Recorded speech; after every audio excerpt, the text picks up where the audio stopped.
শুধু একটি জেলার নির্বাচন হবে, বাংলাদেশে যত সাংবাদিক আছে সবাই থাকবে এবং নির্বাচন হবে নিরপেক্ষ, অবাধ, সুষ্ঠু নির্বাচন।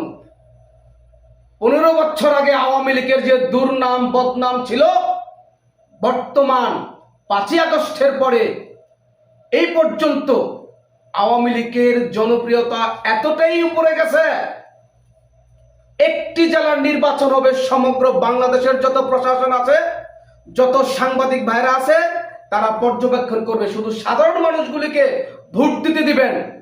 আওয়ামী লীগ সরকার, শেখ হাসিনা সরকার এমন পরিমাণ ভোট পাবে, শেখ হাসিনা সরকার টাক দিয়েও ভোট নিতে পারবে না। যারা বলছিল আওয়ামী লীগ সরকার খারাপ, তারাই বলতেছে আওয়ামী লীগ সরকার ভালো। বর্তমান পরিস্থিতি পরিবেশ দেখে আমরা আওয়ামী লীগ সরকারের বিরুদ্ধে স্লোগান দিয়েছিলাম প্রবাসের মাটিতে।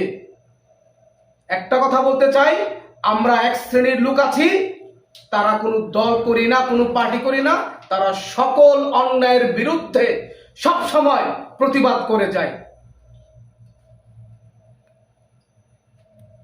আরেকটা রিলস নিবি?